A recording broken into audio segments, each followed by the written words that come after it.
Hello नमस्कार dear students, मैं देवाराम सारन स्वागत करता हूं आप सबका सरोकार एग्री इंस्टीट्यूट के इस डिजिटल प्लेटफॉर्म पर। तो डियर स्टूडेंट्स, अपने वो वन शॉट क्लासेस की अगर अपन बात कर रहे थे तो उसमें अपने फंडामेंटल्स ऑफ प्लांट पैथोलॉजी है, इसकी अपन ने एक क्लास है वो अपलोड कर ली है। आज अपन बात करने वाले हैं दूसरी क्लास की, और इसी क्लास में अपना है वो संपूर्ण सिलेबस है वो कवर कर देंगे। पिछली क्लास अपने है वो लगभग एक 1.5 घंटे की क्लास थी, और ये भी क्लास है वो 1-1.5 घंटे की रहने वाली है, यानी कि अपने 2.5 से 3 घंटों के अंदर संपूर्ण सिलेबस है वो अपन कवर कर लेंगे।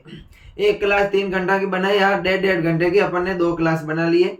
तो अगर आपने अभी तक चैनल को सब्सक्राइब नहीं किया तो चैनल को सब्सक्राइब कर दीजिए, अपने दोस्तों के पास में अधिक से अधिक है इस क्लास को है वो शेयर कीजिए। आज अपना जो फंडामेंटल्स ऑफ प्लांट पैथोलॉजी है उसका सेकेंड पार्ट है वो आज अपना रहने वाला है। फर्स्ट पार्ट है वो कल अपलोड कर लिया था, उसकी लिंक है वो नीचे डिस्क्रिप्शन में दी हुई है, वहां पर आप जाके उसको भी है ज्वाइन कर लीजिए। क्योंकि आप अगर प्लांट पैथोलॉजी के इन दोनों पार्ट्स का है वह देख लेते हो, इन आप दोनों पार्ट्स को आप ध्यान से देख लेते हो क्लास को, इन वीडियो लेक्चर को, तो आपके है वो फंडामेंटल्स ऑफ प्लांट पैथोलॉजी में जो भी डाउट है वो सारे डाउट है वो क्लियर हो जाएंगे। इसमें है संपूर्ण सिलेबस के अनुसार है वो कोर्स करवाया गया है। तो शुरू करते हैं अपने आज की क्लास को। उससे पहले अपन आज का मोटिवेशनल देख लेते हैं कि अगर तुम सूरज की तरह चमकना चाहते हो तो सूरज की तरह जलना होगा। अगर आपको सूरज की तरह चमकना चाहते हो अगर आप, तो सूरज की तरह जलना भी होगा। ये डॉक्टर एपीजे अब्दुल कलाम का ने कहा था कि अगर तुम सूरज की तरह चमकना चाहते हो तो तुम्हें सूरज की तरह जलना होगा। तो अगर आप भी है ओजीपी अच्छी बनाना चाहते हो, अच्छा कुछ करना चाहते हो, तो अपन को मेहनत तो है वो करनी पड़ेगी। तो शुरू करते हैं अपना आज की क्लास को। अपन आज की क्लास के अंदर पढ़ने वाले हैं प्लांट पैथोजन है, जो रोग कौन कौन से सूक्ष्म जीव है जो रोग फैलाने में सहायक होते हैं, उन सब के स्ट्रक्चर पढ़ेंगे, उसका अपन जनन प्रक्रिया पढ़ेंगे, उनके प्रकार के बारे में अपन है वो पढ़ेंगे। शुरू करते हैं अपन आज के पहला अपना जो है वो है जीवाणु या बैक्टीरिया। जो पहला अपना पैथोजन है सूक्ष्म माइक्रो ऑर्गेनिज्म है, पैथोजन सूक्ष्म माइक्रो ऑर्गेनिज्म अपन जिसको बोलते हैं वो अपना है जीवाणु बैक्टीरिया। जीवाणु क्या है? प्रोकैरियोटिक एवं एक कैसे होता है। जीवाणु कैसा होता है? प्रोकैरियोटिक होता है। कैसा होता है स्टूडेंट्स?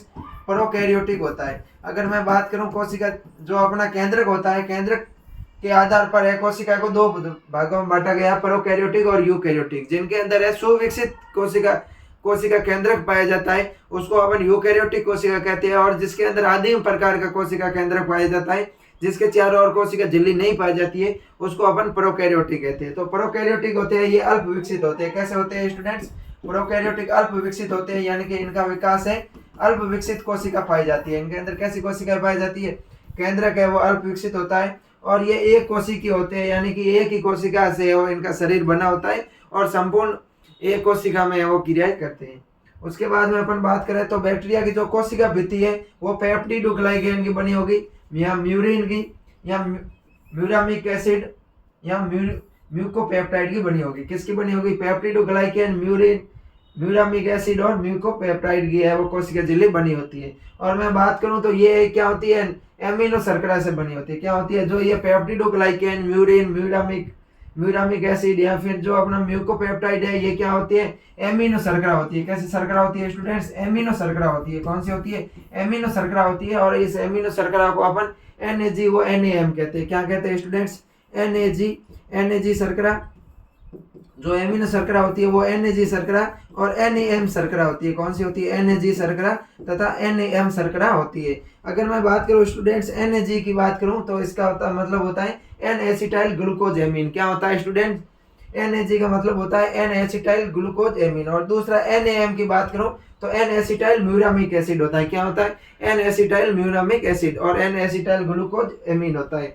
और अपन बात करें कि इनकी कोशिका भित्ति याद रखना, अब क्वेश्चन आता है पेप्टिडोग्लाइकेन, म्यूरिन या म्यूरामिक एसिड, या फिर अपन म्यूकोपेप्टाइड के नाम से वो जानते हैं।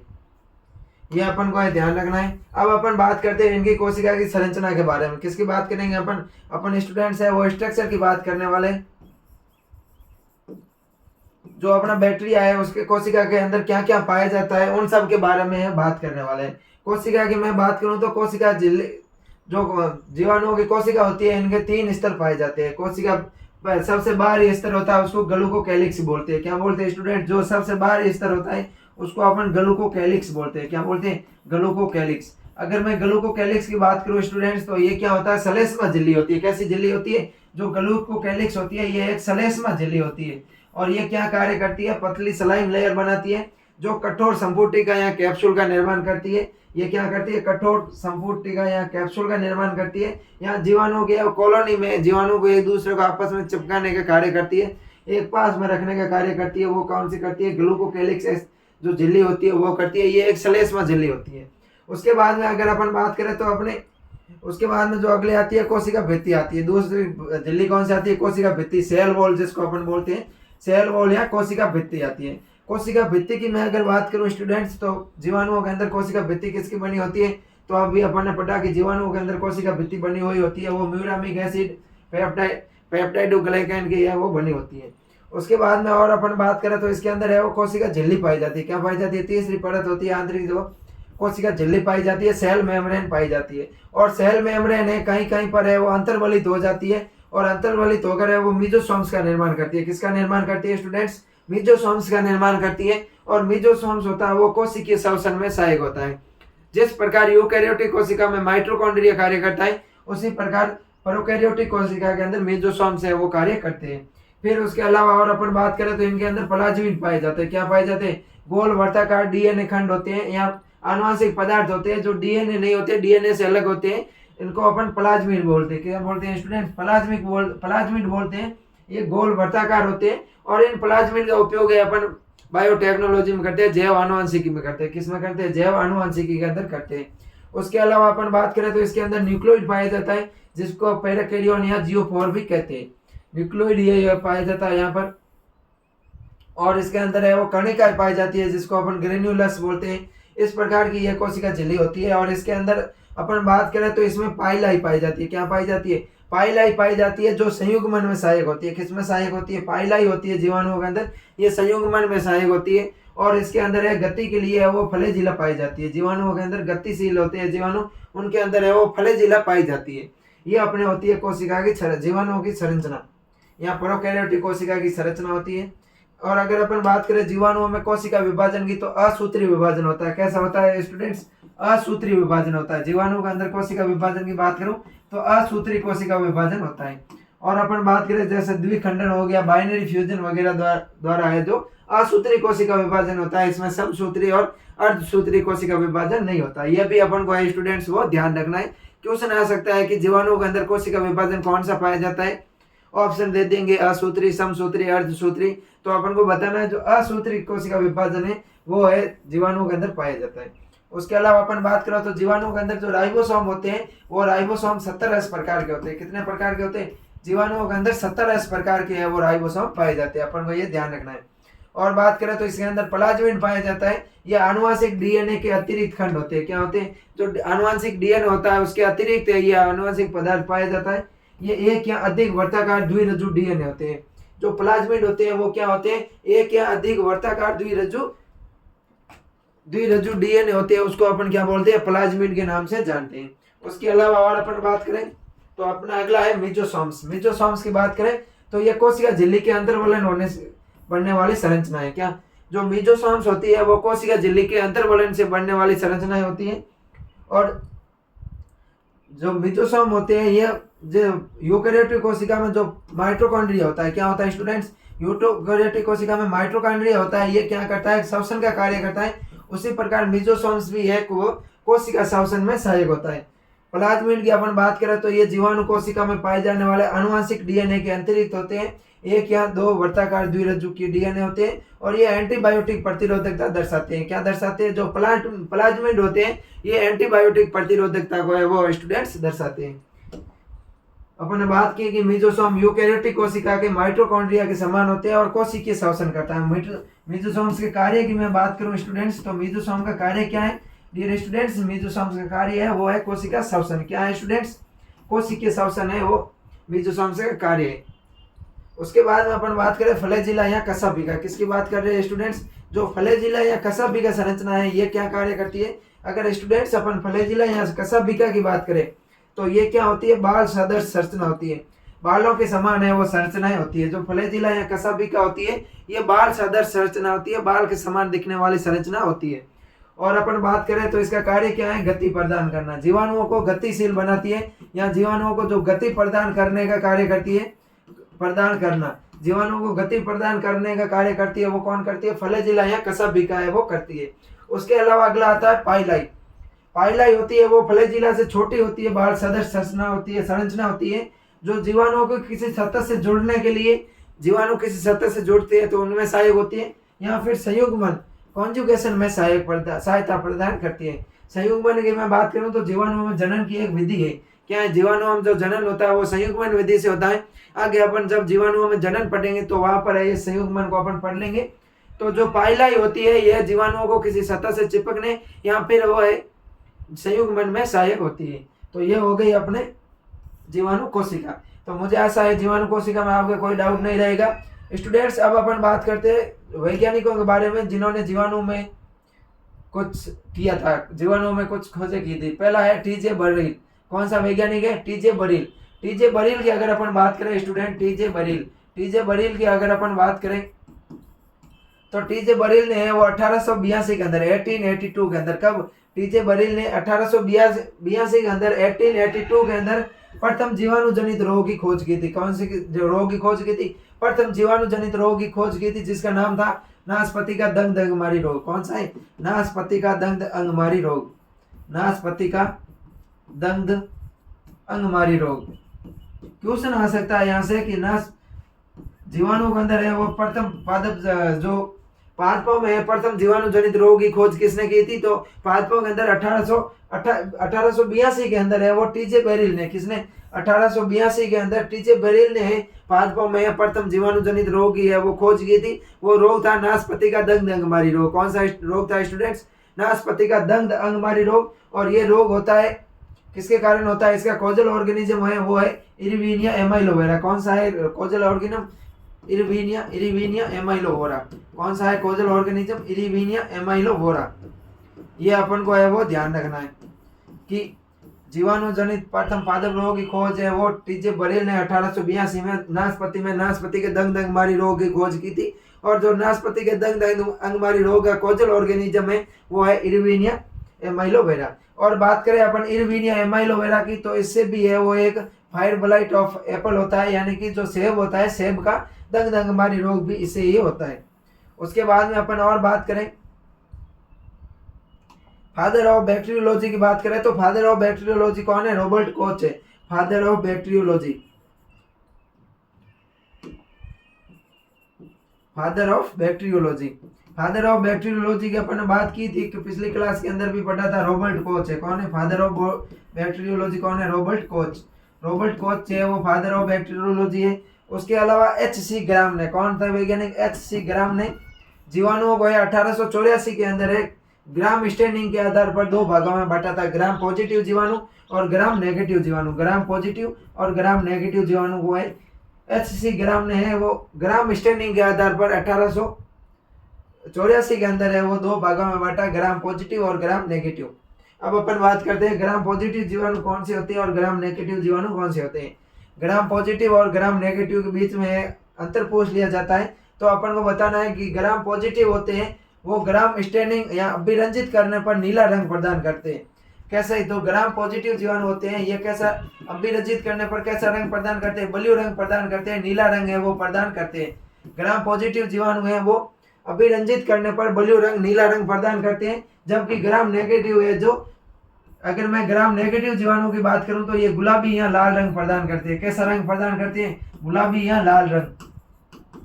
गुलाबी या लाल रंग है वो ग्राम नेगेटिव जीवाणु के द्वारा अभिरंजित करने पर प्रदर्शित किया जाता है। उसके अलावा अपन बात करें सेल वॉल की, कोशिका भित्ति की बात करें तो ग्राम पॉजिटिव के अंदर कोशिका भित्ति होती है वो मोटी होती है। कैसी होती है? ग्राम पॉजिटिव जीवाणु के अंदर कोशिका भित्ति मोटी होती है और सिंगल लेयर होती है। कैसी होती है? सिंगल लेयर होती है, यानी कि एक स्तरीय होती है। ग्राम पॉजिटिव जीवाणुओं के अंदर कोशिका भित्ति मोटी होती है, सिंगल लेयर होती है, एक स्तरीय होती है। दूसरा है कि इसमें टिकोइक अम्ल उपस्थित होता है। क्या होता है स्टूडेंट्स? टिकोइक अम्ल उपस्थित होता है। टिकोइक अम्ल होता है, इसमें प्रेजेंट होता है। उसके अलावा बात करें तो इसमें पेप्टिडोग्लाइकेन और म्यूरेन की अधिक मात्रा होती है। जो पेप्टिडोग्लाइकेन होता है, पेप्टिडोग्लाइकॉन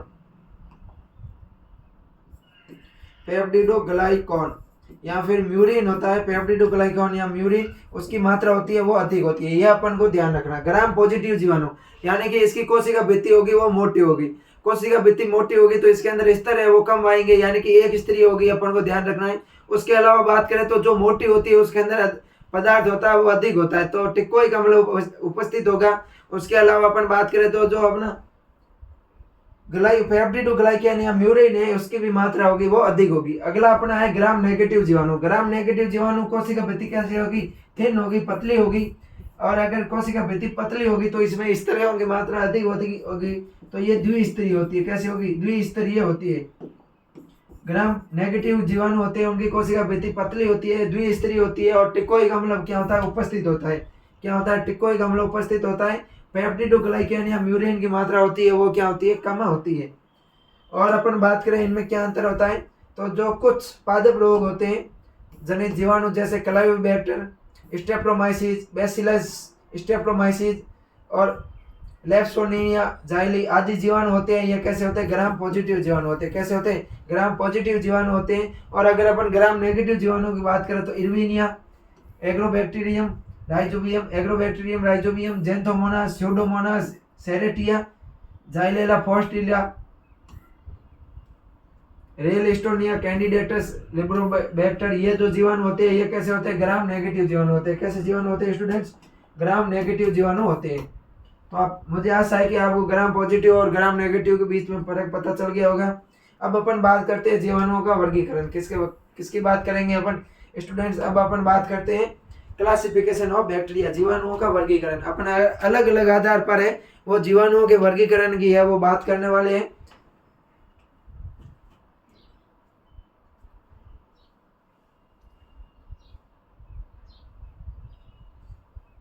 पहला वर्गीकरण पढ़ेंगे वो जीवाणुओं का वर्गीकरण अपन मॉर्फोलॉजी के आधार पर पढ़ेंगे, आकारिकी के आधार पर। पहला जीवाणुओं का वर्गीकरण किसके आधार पर पढ़ेंगे अपन, मॉर्फोलॉजी या आकारिकी के आधार पर पढ़ेंगे। तो इसमें पहले जीवाणु आते हैं कॉकस जीवाणु। कौन से जीवाणु होते हैं, कॉकस जीवाणु होते हैं। इनके जो आकृति होती है वो गोल होती है। कैसी होती है, गोल जीवाणु होते हैं कॉकस जीवाणु। दूसरे जो जीवाणु होते हैं बैसिलस जीवाणु होते हैं, ये छड़ाकार होते हैं। कैसे होते हैं, बैसिलस जीवाणु होते हैं, ये छड़ाकार या रॉड शेप्ड जीवाणु होते हैं। उसके अलावा अपन बात करें स्पाइरिलियम, तो स्पाइरिलियम जीवाणु होते हैं, ये सर्पिलाकार होते हैं। कैसे होते हैं स्टूडेंट्स, सर्पिलाकार होते हैं। फिर विब्रियो जीवाणुओं की बात करें तो ये कैसे होते हैं, कॉमाकार होते हैं, कॉमा शेप्ड के जीवाणु होते हैं। अधिकांश पादप रोग जीवाणु होते हैं, ये सड़ाकार होते हैं। कैसे होते हैं, अधिकांश जो पादप रोग जीवाणु होते हैं ये कैसे होते हैं, रॉड शेप के जीवाणु होते हैं। अपन बात करते हैं कॉकस जीवाणुओं की, तो कॉकस जीवाणु भी है वो अलग अलग प्रकार के होते हैं। पहला है माइक्रोकोकस। माइक्रोकोकस जीवाणु में एकल गोलाकार कोशिका होगी। कैसी होगी, जो माइक्रोकोकस जीवाणु होंगे उनमें एकल गोलाकार कोशिका होगी। माइक्रोकोकस जीवाणु है या कोकस जीवाणु है ये गोल शेप्ड के होते हैं। अगला है डिप्लोकोकस जीवाणु। डिप्लोकोकस जीवाणु के अंदर दो कोशिकाएं जोड़े में होगी। क्या, डिप्लोकोकस जीवाणु के अंदर दो कोशिकाएं जोड़े में होगी। फिर स्टेप्टोकोकस जीवाणु गोलाकार कोशिकाएं होगी। कैसी होगी, स्टेप्टोकोकस जीवाणु के अंदर कोशिकाएं गोलाकार होगी और एक श्रृंखला में है वो बनाए रखेगी। फिर है टेट्राड। टेट्राड में क्या होता है, चार गोलाकार कोशिकाएं वह समूह में उपस्थित रहती है। टेट्राड के अंदर क्या होती है, चार गोलाकार कोशिकाएं इस प्रकार से समूह के अंदर उपस्थित रहती है। फिर अगला आता है स्टेप्टोकोकस। स्टेप्टोकोकस जीवाणु में कोशिकाएं होती वो गोलाकार होगी, लेकिन कैसी संरचना बनाएगी, अंगूर के गुच्छे के समान बनाएगी। किसके समान संरचना बनाएगी, जो अंगूर का गुच्छा होता है उस अंगूर के गुच्छे के समान है, अंगूर के गुच्छे के समान है वो संरचनाएं बनाएगी। किसमें, स्टेप्टोकोकस में। फिर अगला आता है सेरिना। कौन सा आता है, सेरिना आता है। सेरिना में टेट्राड कोशिकाएं विभाजित होकर घनाकार पैकेट बना लेती है। क्या, सेरिना के अंदर जब टेट्राड कोशिका विभाजित हो जाती है तो घनाकार पैकेट बना लेती है, जिसको अपन क्या बोलते हैं, सेरिना के नाम से जानते हैं। अब अपन बात करते हैं, ये तो हो गया कोशिका जीवाणुओं का आकारिकी के आधार पर वर्गीकरण। अब अपन पढ़ेंगे फ्लैजिला की उपस्थिति या अनुपस्थिति के आधार पर। किसके आधार पर जीवाणुओं का वर्गीकरण पढ़ेंगे, फ्लैजिला की उपस्थिति के आधार पर जीवाणुओं का वर्गीकरण पढ़ेंगे। फ्लैजिला के उपस्थिति के आधार पर जीवाणुओं का पहला वर्गीकरण है वो है मोनोट्राइकस जीवाणु या एकल कशाभिकीय। कौन से जीवाणु, मोनोट्राइकस या एकल कशाभिकीय। मोनोट्राइकस या एकल कशाभिक जीवाणु कौन से होते हैं, जब जीवाणु के किसी एक सिरे पर एक फ्लैजिला उपस्थित हो तो उसको अपन मोनोट्राइकस जीवाणु कहते हैं। जैसे ये जीवाणु है और इस जीवाणु के एक सिरे पर है वो फ्लैजिला उपस्थित है, तो इसको अपन क्या बोलेंगे, मोनोट्राइकस बोलेंगे। अगला आता है एम्फीट्राइकस या उभय कशाभिका। उभय कशाभिका में क्या होता है कि जीवाणु के दोनों सिरों पर एक एक फ्लैजिला उपस्थित होती है। जो एम्फीट्राइकस जीवाणु होते हैं इनके क्या होते हैं कि जीवाणुओं के दोनों सिरे पर है वो एक एक फ्लैजिला है वो उपस्थित होती है। अब अगला अपना आता है वो आता है एकल गुच्छ कशाभिक। कौन सा आता है, एकल गुच्छ कशाभिक आता है। यहाँ कैप्लोट्राइकस जीवाणु आते हैं। यह क्या होता है, इनमें जीवाणु के एक सिरे पर कई फ्लैजिला उपस्थित होती है। जैसे ये जीवाणु है जो एकल गुच्छ कशाभिक होती है, इनके एक सिरे पर है वो बहुत सारी कशाभिका है वो उपस्थित रहती है। उसके बाद में अगला आता है द्विगुच्छ कशाभिक। द्विगुच्छ कशाभिक या लेप्टोट्राइकस। जो लेप्टोट्राइकस या द्विगुच्छ कशाभिक होती है, इनमें जीवाणु के दोनों सिरों पर कई फ्लैजिला उपस्थित होती है। जो जीवाणु होते हैं इनकी दोनों सिरों पर कई सारी फ्लैजिला उपस्थित होती है। उसके बाद में अगला आता है पेरिट्राइकस या परिरोमी जीवाणु। पेरिट्राइकस में जीवाणु के चारों ओर कशाभिका उपस्थित होती है। पेरिट्राइकस में क्या होता है, जीवाणुओं की चारों ओर कशाभिकाएं उपस्थित होती है। अब अपन बात करने वाले अगला आता है अपना एट्राइकस या अकशाभिक।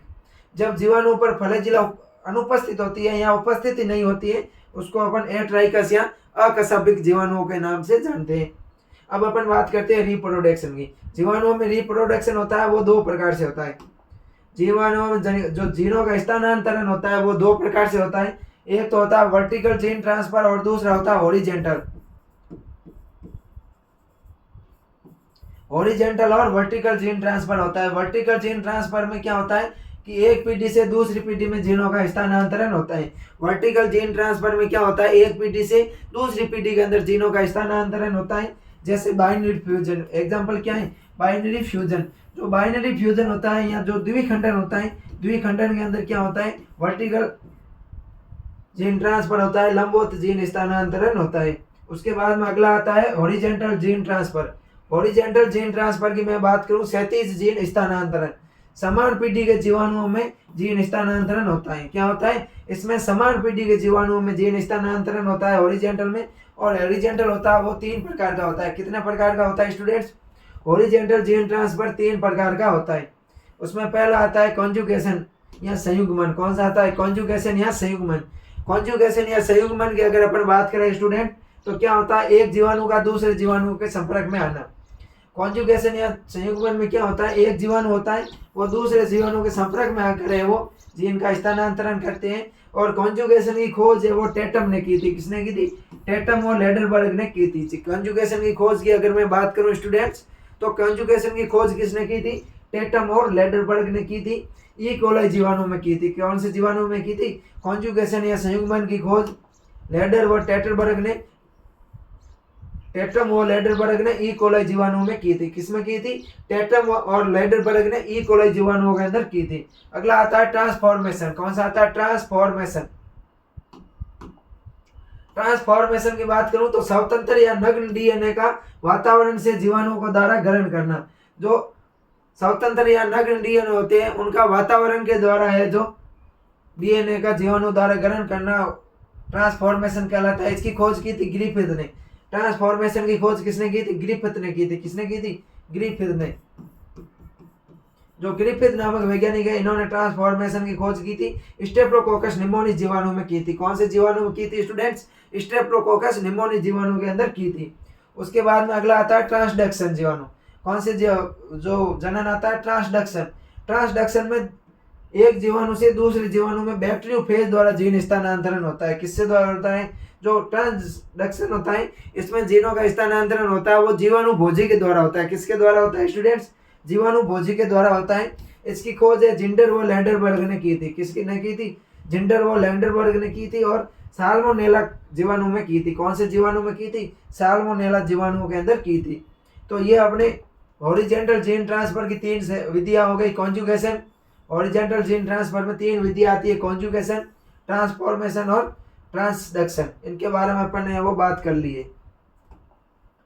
अगला अपने बात करने वाले हैं फाइटोप्लाज्मा के बारे में। किसकी बात करेंगे स्टूडेंट्स, फाइटोप्लाज्मा की। फाइटोप्लाज्मा जो रोगकारक होते हैं वो क्या होते हैं, किस प्रकार के होते हैं। तो फाइटोप्लाज्मा की खोज की अगर अपन बात करें तो फाइटोप्लाज्मा की जो खोज करता है, फाइटोप्लाज्मा की खोज किसने की थी, डोई ने की थी। किसने की थी, डोई तथा उनके सहयोगियों ने वो 1967 के अंदर की थी। कब की थी स्टूडेंट्स? जो फाइटोप्लाज्मा होते हैं, फाइटोप्लाज्मा की खोज है वो डोई ने 1967 के अंदर की थी।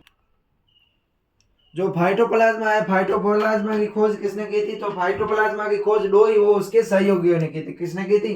अपन बात करें फाइटोप्लाज्मा, फाइटोप्लाज्मा, तो फाइटोप्लाज्मा की खोज की बात करें तो खोज किसने की थी? डोई और उसके सहयोगियों ने वो की थी 1967 के अंदर की थी। स्टूडेंट्स कब की थी? 1967 के अंदर है वो की थी।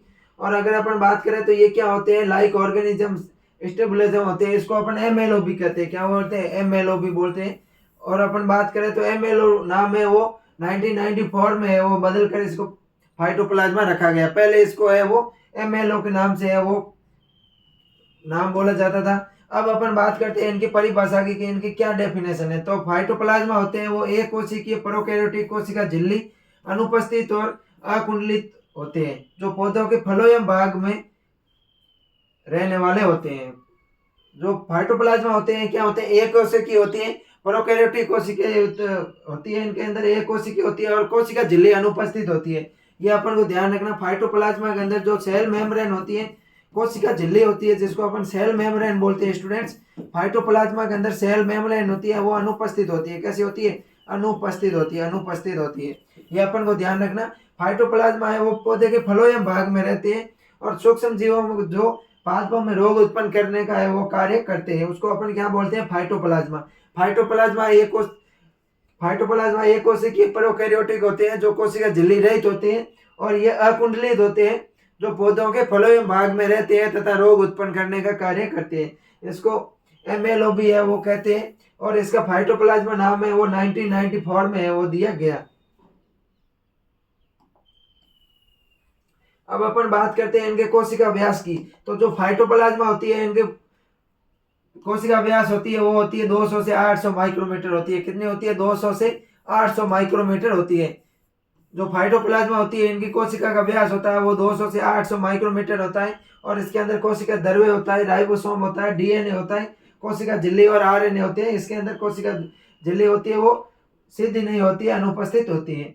उसके बाद में अपन बात करते हैं फाइटोप्लाज्मा के लक्षण की। किसकी बात करेंगे? फाइटोप्लाज्मा के लक्षण की बात करेंगे तो इसमें है वो त्रिस्तरीय कोशिका भित्ति उपस्थित होती है। कैसी होती है? त्रिस्तरीय कोशिका झिल्ली है वो उपस्थित होती है। इसमें डीएनए, आरएनए, राइबोसोम उपस्थित होते हैं। क्या होते हैं? डीएनए, आरएनए और राइबोसोम में वो उपस्थित होते हैं। ये बहुरूपीय होते हैं, इनका कोई रूप होता है वो निश्चित नहीं होता है, इनका रूप अलग अलग होता रहता है, बहुरूपीय होते हैं। और अपन बात करें फाइटोप्लाज्मा की तो फाइटोप्लाज्मा में क्या होता है कि इनके वृद्धि के लिए स्टेरॉल की आवश्यकता होती है। किसकी आवश्यकता होती है? वृद्धि के लिए इनको स्टेरॉल की आवश्यकता होती है। और अपन बात करें तो इसकी वृद्धि पेनिसिलिन का कुछ प्रतिरोधी होती है। इनकी जो वृद्धि होती है वो पेनिसिलिन के प्रतिरोधी होती है। जो फाइटोप्लाज्मा होती है वो पेनिसिलिन की प्रतिरोधी होती है। पेनिसिलिन का है वो इसके ऊपर प्रभाव नहीं पड़ता, पेनिसिलिन प्रतिरोधी होती है। टेट्रासाइक्लिन का कुछ असर होता है। यह एक अल्प विकसित परजीवी है। क्या होती है? अविकल्पी परजीवी है। कैसे? अविकल्पी परजीवी, अविकल्पी परजीवी। इनके पास है वो परजीवी के अलावा कोई भी विकल्प नहीं होते हैं, ये परजीवी ही होते हैं और ये पेनिसिलिन के प्रतिरोधी होती है। लेकिन जो टेट्रासाइक्लिन होते हैं, टेट्रासाइक्लिन के प्रति क्या होते हैं? संवेदनशील होते हैं। इनके वृद्धि के लिए स्टेरॉल की आवश्यकता होती है। इसमें राइबोसोम, डीएनए और आरएनए पाया जाता है। त्रिस्तरीय कोशिका झिल्ली पाई जाती है। ये बहुरूपीय होते हैं। ये अपन को इनके मुख्य लक्षण है। अब बात करते हैं इनके द्वारा होने वाले रोग। इनका जो वर्गीकरण है इनमें जो कैंडिडेट्स है वो फाइटोप्लाज्मा है, डोमेन है वो बैक्टीरिया है, संघ इसका फेमिक्यूटन है और गण होता है वो मॉलिक्यूटस होता है। क्या होता है स्टूडेंट्स? मॉलिक्यूटस होता है। अब बात करते हैं रोग फाइटोप्लाज्मा के लिए। फाइटोप्लाज्मा में तिल का फाइलोडी रोग होता है। क्या होता है? फाइटोप्लाज्मा में तिल का क्या होता है? तिल के अंदर कौन सा रोग होता है? फाइटोप्लाज्मा से में तिल का फाइलोडी। जो तिल का फाइलोडी रोग होता है वो तिल का फाइलोडी रोग किसके का द्वारा होता है? फाइटोप्लाज्मा के द्वारा होता है। उसके अलावा और अपन बात करें तो फाइटोप्लाज्मा से बैंगन का लघुपर्ण रोग होता है। जो बैंगन का लिटिल लीफ रोग होता है, बैंगन का लघुपर्ण रोग। कौन सा रोग? बैंगन में कौन सा रोग होता है? लघुपर्ण रोग होता है। लिटिल लीफ जो डिजीज होती है वो बैंगन का लघुपर्ण रोग किससे होता है? तो बैंगन का लघुपर्ण रोग होता है वो फाइटोप्लाज्मा के द्वारा होता है। और अपन बात करें तो कपास, टमाटर और मिर्च में पर्णकुचन रोग होता है। कौन सा रोग होता है? टमाटर, कपास और मिर्च के अंदर जो पर्ण कुंचन रोग होता है, लीफ कटर डिजीज बोलते हैं अपन उसको, तो वो होती है फाइटोप्लाज्मा के द्वारा। उसके अलावा अपने एक होती है आर्की बैक्टीरिया जीवाणु। कौन से जीवाणु होते हैं? आर्की बैक्टीरिया जीवाणु होते हैं, उनको अपन आद्य जीवाणु भी कहते हैं। क्या बोलते हैं स्टूडेंट्स? आर्की बैक्टीरिया जीवाणु को आद्य जीवाणु के नाम से भी जानते हैं। आद्य जीवाणु होते हैं, ये विशेष प्रकार के जीवाणु होते हैं जो प्रतिकूल परिस्थितियों में भी जीवित रहते हैं। क्या होते हैं? ये विशेष प्रकार के जीवाणु होते हैं जो प्रतिकूल परिस्थितियां होती है उनमें भी ये आद्य जीवाणु या साइनोबैक्टीरिया जीवाणु जिंदा रहते हैं। जैसे कि गर्म जल के अंदर रहते हैं, अलवणीय भूमि या जो अलवणीय जल होता है, जो लवणीय जल होता है उनमें रहते हैं, अम्लीय जल के अंदर रह जाते हैं, अवायुवीय क्षेत्रों में भी ये रह जाते हैं, क्योंकि इनकी कोशिका भित्ति स्यूडोम्यूरिन की बनी होती है। जो साइनोबैक्टीरिया होते हैं या जिसको अपन आद्य जीवाणु बोलते हैं, क्या बोलते हैं स्टूडेंट्स? साइनोबैक्टीरिया। यहाँ जो आद्य जीवाणु होते हैं स्टूडेंट्स, साइनोबैक्टीरिया या आद्य जीवाणु को कोशिका भित्ति होती है, वो किसकी बनी होती है? साइनोबैक्टीरिया या आद्य जीवाणु को कोशिका भित्ति स्यूडोम्यूरिन की बनी होती है। किसकी बनी होती है स्टूडेंट्स? स्यूडोम्यूरिन की है वो बनी होती है। और अपन बात करें तो कोशिका भित्ति स्यूडोम्यूरिन की बनी होती है। मेथेनोजन जीवाणु होते हैं, ये दलदली क्षेत्रों में वो पाए जाते हैं। कौन से क्षेत्रों में? जो मेथेनोजन जीवाणु होते हैं ये दलदली क्षेत्रों के अंदर पाए जाते हैं। उसके अलावा गाय और भैंस के हाथ में भी ये पाए जाते हैं। कौन से जीवाणु? मेथेनोजन जीवाणु की मैं बात करूं स्टूडेंट्स, मेथेनोजन जो अपने मेथेनोजन जीवाणु होते हैं, मेथेनोजन जीवाणु कहाँ पाए जाते हैं? दलदली भूमि में पाए जाते हैं, दलदली भूमि के अंदर पाए जाते हैं। उसके अलावा अपन बात करें तो गाय और भैंस होती है ना, गाय और भैंस की आंत में पाए जाते हैं। कहाँ पाए जाते हैं? गाय और भैंस की आंत के अंदर ये जीवाणु पाए जाते हैं और ये मेथेन का निर्माण करते हैं। किसका निर्माण करते हैं? गोबर गैस में जो मेथेन बनती है वो मेथेनोजन जीवाणुओं के द्वारा निर्मित की जाती है। अगला अपना है साइनोबैक्टीरिया, जिसको अपन नील हरित शैवाल भी बोलते हैं। क्या बोलते हैं? साइनोबैक्टीरिया या नील हरित शैवाल। साइनोबैक्टीरिया की मैं बात करूं तो ये एक कोशिकीय प्रोकैरियोटिक प्रकाश संश्लेषी जीव होते हैं। कैसे होते हैं साइनोबैक्टीरिया? यहाँ अपना जो नील हरित शैवाल है स्टूडेंट्स, साइनोबैक्टीरिया या नील हरित शैवाल है, ये कैसे होते हैं? तो ये एक कोशिकीय होते हैं, उसके अलावा अपन बात करें तो ये प्रोकैरियोटिक होते हैं। कैसे होते हैं? प्रोकैरियोटिक होते हैं, एक कोशिकीय प्रोकैरियोटिक। उसके अलावा और अपन बात करें तो ये प्रकाश संश्लेषी होते हैं। कैसे होते हैं स्टूडेंट्स? प्रकाश संश्लेषी। जो जीवाणु है वो प्रकाश संश्लेषी, एक कोशिकीय और प्रोकैरियोटिक जीवाणु होते हैं। साइनोबैक्टीरिया या जिसको अपन नील हरित शैवाल कहते हैं।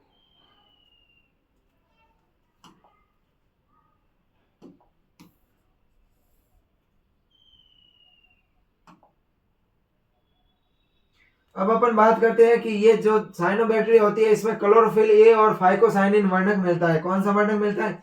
साइनोबैक्टीरिया के अंदर क्लोरोफिल ए मिलता है। वर्णक की बात करूं तो कौन से वर्णक मिलते हैं? Chlorophyll A. साइनोबैक्टीरिया के अंदर क्लोरोफिल ए वो फाइकोसाइनिन वर्णक मिलता है। कौन सा वर्णक मिलता है? फाइकोसाइनिन वर्णक है वो मिलता है। और अपन बात करें तो ये नाइट्रोजन स्थिरीकरण करने का कार्य करता है। किसका कार्य करते हैं? जो नील हरित शैवाल होते हैं ये नाइट्रोजन स्थिरीकरण का कार्य करते हैं। मृदा के अंदर नाइट्रोजन स्थिरीकरण करके मृदा की उर्वरक क्षमता को है वो बढ़ाते हैं। इनके एग्जाम्पल की बात करें तो एनाबीना और नोस्टोक है। कौन से है? एनाबीना तथा नोस्टोक। अब अपन बात करते हैं विषाणु या वायरस की बात करते हैं। किसकी बात करते हैं? वायरस की बात करते हैं। अगला जो अपना रोग कारक है वो है विषाणु या वायरस। वायरस की अगर अपन बात करें तो वायरस की खोज से संबंधित जो अलग अलग वैज्ञानिक थे उनकी अपन बात करें तो पहला आता है अपना एडोल्फ मेयर। कौन सा आता है? Adolf mayor. पहला वैज्ञानिक है जो अपना एडोल्फ मेयर है। एडोल्फ मेयर ने क्या बताया कि एडोल्फ मेयर ने 1886 के अंदर बताया। क्या बताया? 1886 के अंदर बताया कि तंबाकू मोजेक रोग की खोज की थी। किसकी रोग की खोज की थी? इन्होंने वो एडोल्फ मेयर ने टीएमवी की खोज की थी। तंबाकू मोजेक वायरस की खोज है वो की थी और इन्होंने बताया कि रोगी पत्तियों के रस को स्वस्थ तंबाकू की पत्तियों से लगा देने पर उसमें भी रोग है वो फैल जाता है। रोडेल्फ मेयर ने 1886 के अंदर है वो तंबाकू मोजेक वायरस की खोज की थी, तंबाकू मोजेक रोग की है वो खोज की थी। और इन्होंने बताया कि जो रोगी पौधे की पत्तियां होती है उनको अगर अपन स्वच्छ पौधे की पत्तियों से लगा देते हैं तो उन स्वच्छ पौधों में भी ये रोग फैल जाता है। उसके बाद में जो अगले नेक्स्ट वैज्ञानिक आए थे वो आए थे अपने इवानोवस्की। कौन सा आए थे? इवानोवस्की।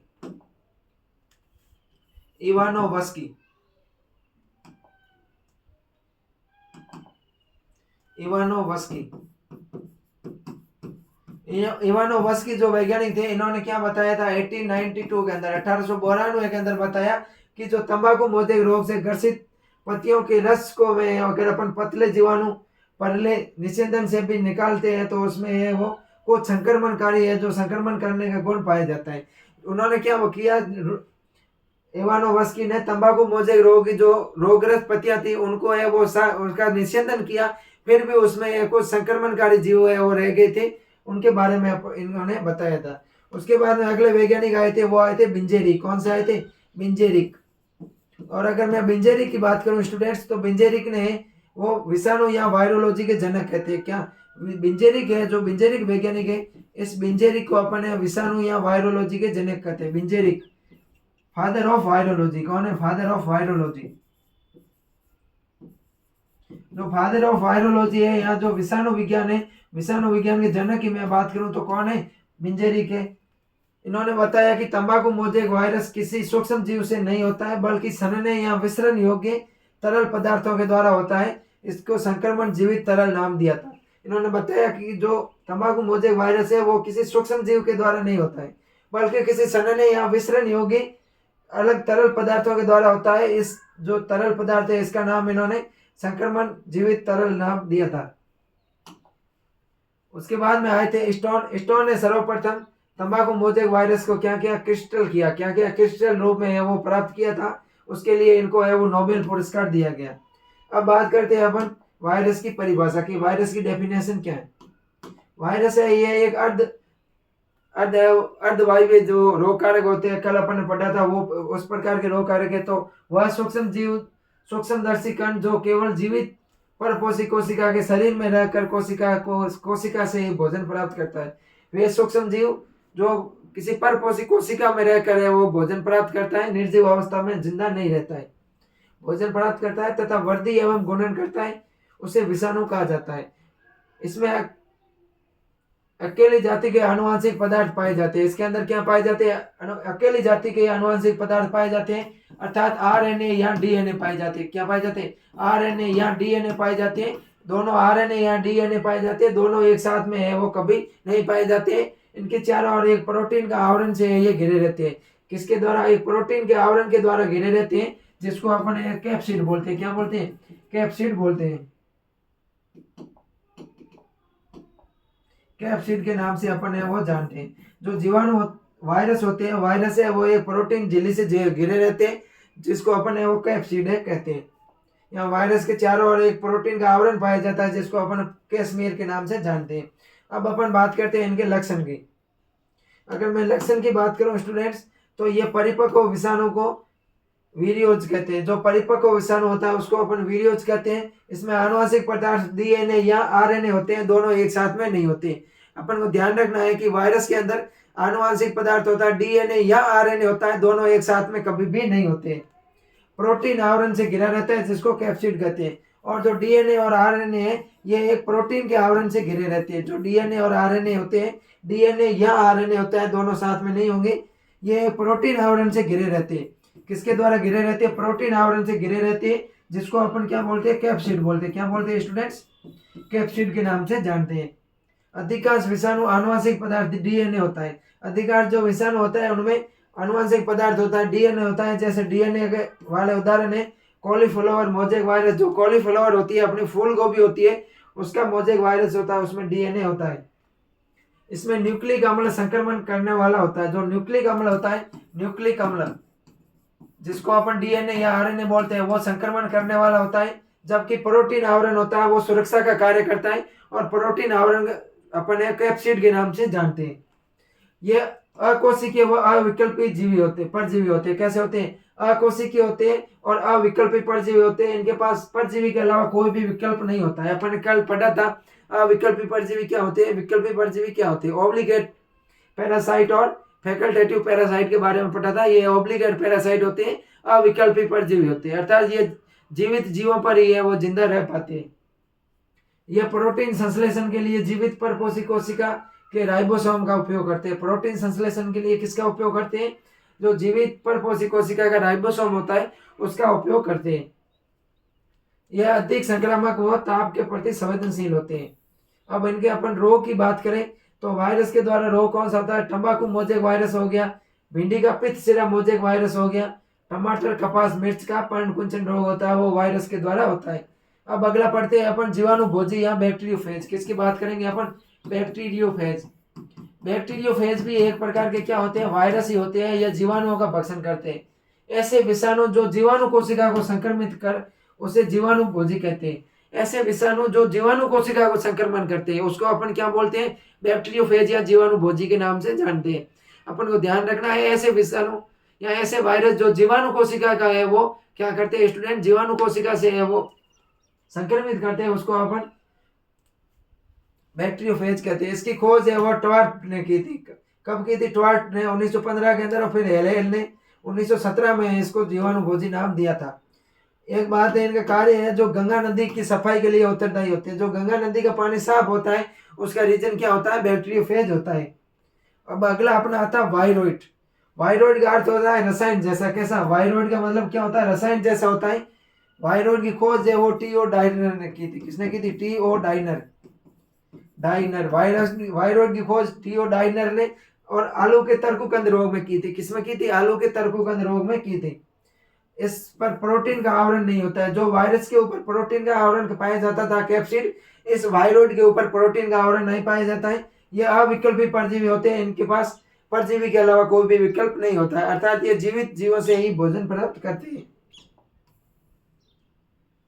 ये छोटे रोगजनक होते हैं जो केवल पादपों में रोग उत्पन्न करते हैं। जो वायरोइड होते हैं केवल पादपों में ही रोग उत्पन्न करते हैं। इसमें न्यूक्लिक अम्ल वर्ताकार सिंगल स्टैंडर्ड डीएनए होता है, सिंगल स्टैंडर्ड आरएनए होता है, sorry RNA ribo nucleic acid.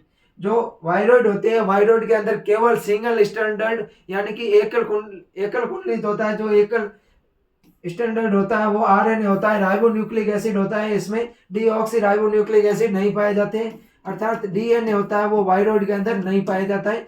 Viroid के अंदर केवल सिंगल स्टैंडर्ड आरएनए ही पाया जाता है। अगला अपन बात करें तो इसके डेफिनेशन की बात करें तो वायरोइड वर्ताकार सूक्ष्म कण होते हैं जो सहसंयोजक रूप से बंद निम्न अनुभार वाले एकल सूत्रीय नग्न आरएनए कण होते हैं जो पादपों में रोग उत्पन्न करने का कार्य करते हैं। वर्ताकार होते हैं, सूक्ष्म कण होते हैं जो सहसंयोजक रूप में बंध निर्माण के निम्न अनुभार वाले होते हैं। ये एकल सूत्रीय आरएनए होता है, इन्हें सिंगल स्टैंडर्ड आरएनए होता है और पादपों में रोग उत्पन्न करने का कार्य करते हैं, उसको वायरोइड कहते हैं। जैसे रोग होते हैं आलू का तर्कुकंद रोग, नारियल का कंडक कंडक रोग। वायरोइड के द्वारा रोग कौन सा होता है? आलू का तर्कुकंद रोग और वायरोइड का कंडक कंडक रोग। अगला अपना आता है पीरियन। पीरियन की बात करूं मैं खोज स्टूडेंट्स तो पीरियन की खोज है वो एसबी प्रिजनर ने की थी। किसने की थी? एसबी प्रिजनर ने वो पीरियन की खोज की थी और इन्होंने भेड़ व बकरी में होने वाले स्क्रैबी रोग में की थी। पीरियन की खोज किसमें की थी? भेड़ और बकरी में होने वाले स्क्रैबी रोग में की थी। ये संक्रमणकारी प्रोटीन कण होते हैं और इनका है जो पीरियन नाम दिया गया था, इसलिए इसको है जो एसवी प्रिजर्वेस को है 1997 के अंदर है वो नोबेल पुरस्कार से सम्मानित किया गया था। इनके अन्य नाम की अपन बात करें तो इनको प्रोटीन में संक्रमण कहते हैं। उसके अलावा पंचलिंग प्रोटीन कहते हैं, स्लो वायरस कहते हैं। जो पीरियन होता है इसके अन्य नाम की अगर अपन बात करें तो इसको प्रोटीन में संक्रामक कण कहते हैं। क्या कहते हैं स्टूडेंट्स? प्रोटीन में संक्रामक कण कहते हैं। उसके अलावा पंचलिंग प्रोटीन कहते हैं या फिर स्लो वायरस के नाम से जानते हैं। ये एकमात्र रोगजनक है जिसको न्यूक्लिक अम्ल नहीं होता है। पीरियन होते हैं वो एकमात्र रोगजनक होते हैं जिसके अंदर न्यूक्लिक अम्ल नहीं होते, अर्थात आरएनए और डीएनए नहीं होते। क्या आरएनए और डीएनए होते हैं वो पीरियन के अंदर क्या होते हैं स्टूडेंट्स? अनुपस्थित होते हैं। रोग की बात करें तो मानव के अंदर है वो कुरु रोग हो जाता है और पशुओं के अंदर इसके भी रोग होता है, इसके भी मेड का रोग होता है। पादपों के अंदर है वो अपन ने कल भी बात की थी, पादपों के अंदर पीरियन से कोई भी रोग नहीं होता है। अब अपन बात करने वाले हैं वो बात करेंगे फंजाई की। किसकी बात करेंगे स्टूडेंट्स? फंजाई की है वो अपन बात करेंगे।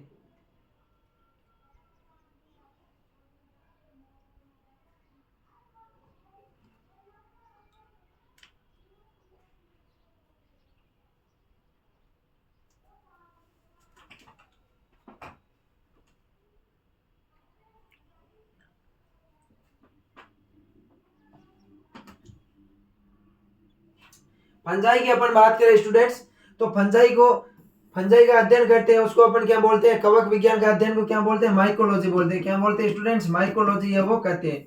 फंजाई होती है सूक्ष्म जीव विज्ञान की वह शाखा। माइकोलॉजी की अपन बात करें तो सूक्ष्म जीव विज्ञान की वह शाखा जिसमें कवकों या मशरूमों का अध्ययन किया जाता है। जो मशरूम होती है उसका अध्ययन किया जाता है, कवक विज्ञान या माइकोलॉजी कहते हैं। और माइकोलॉजी के जनक अपने कल ही पढ़ा था, पीए माइकेली। कौन है स्टूडेंट्स, पीए माइकेली।